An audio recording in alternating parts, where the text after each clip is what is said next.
just I'm always out here spreading the love, the love. I'm gonna get a little serious on you. I'm gonna drop some real life shit on you now. I hate panic attacks. They're the worst. I think when I was a kid, I used to be afraid of irrational things. Like I have a really active imagination. Like most people say they have an active imagination. Mine is so ridiculous. Like it fills in all the holes. Like it used to be, you'd imagine something, but you're off. You're never really accurate. But my imagination has gotten to the point where I can think of something and pretty much have it rationed out what it's going to feel like.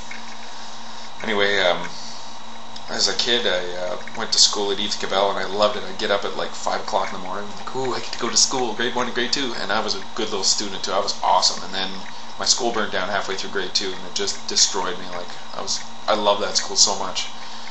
And the only thing that's left of the school now are the giant pillars that used to be at the front. Like it used to be a big old castle. Like it was huge. Just like there's a lot of old churches on St. George and Main Street in Moncton. There's huge old Gothic churches everywhere on every corner. Eve Cabell was built like that. So when that school burned down, we ended up going to another school, which was a little weird, but it was okay. And then we moved out west, and I got confidence problems, right? And kids would make fun of me. It was really kind of a low point in my life. But eventually we moved back. I got through it.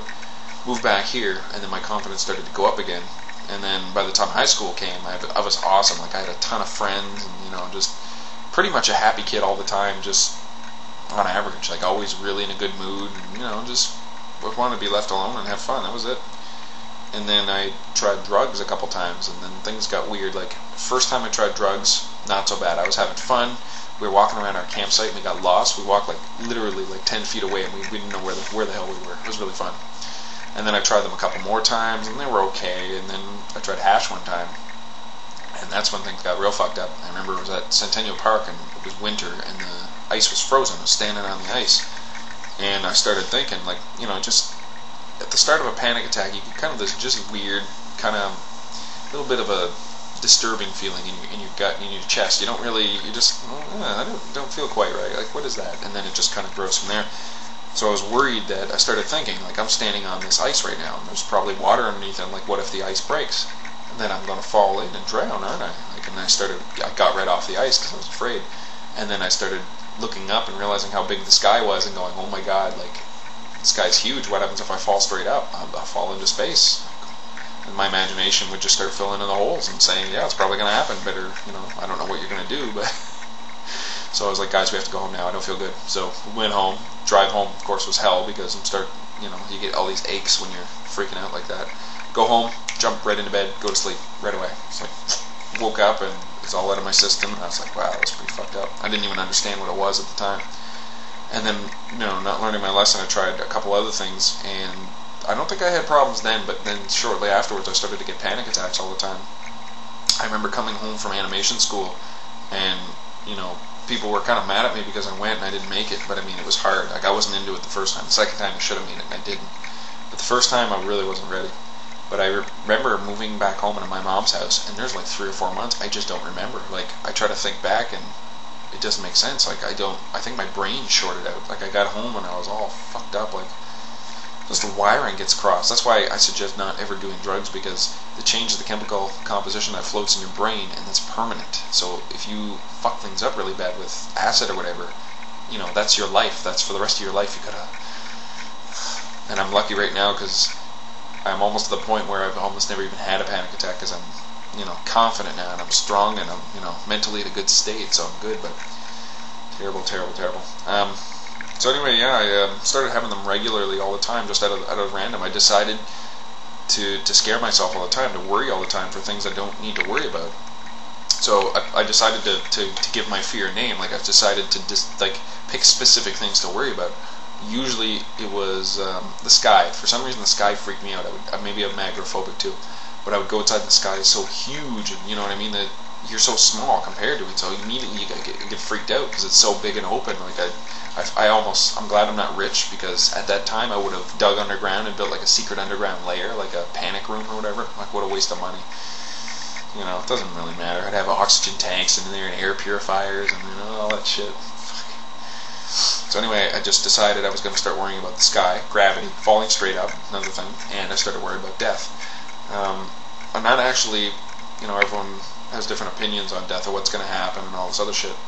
But I decided, not that I wasn't afraid I was going to die at any moment, but I was afraid I would put myself in the position, like what happens if, say, my stomach got slashed open and I'm out in the woods and no help is available. What do you do? You're dying. You have like 10 minutes to live. Like, what do you do? There's nowhere you can run to get help. You know what I mean? You're out in the middle of nowhere. Like, or if, say, the planet's going to blow up, what are you going to do? Where do you go? Like, you don't run anywhere. There's nowhere to go. Like, so I started kind of putting myself in that situation. But if you're dying, your body knows you're dying and will give you a huge endorphin rush. I don't think everybody gets this, and I don't think everyone reacts the same way, but you get a huge endorphin rush, and usually you're like, oh god, I'm dying, oh god, and then all of a sudden you get a little lightheaded, and the endorphins kick in, and you're like, hey, I'm dying, and this is actually not so bad, and then usually you die, and that's it.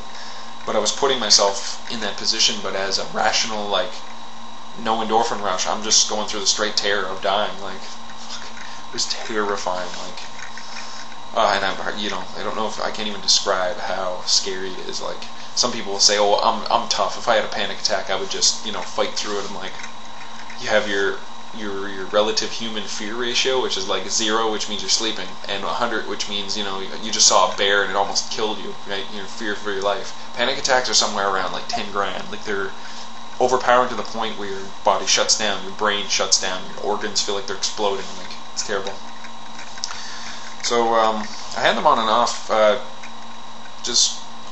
don't even know how I got around it, but you get smarter as you get older. Things just start falling into place. Like, things that used to confuse you just all of a sudden make sense. So I started thinking, okay, first of all, gravity. You don't have to worry. Gravity's been there 1,000,000 years before you were born, and it'll be there 1,000,000 years after you. So that's not something you have to worry about.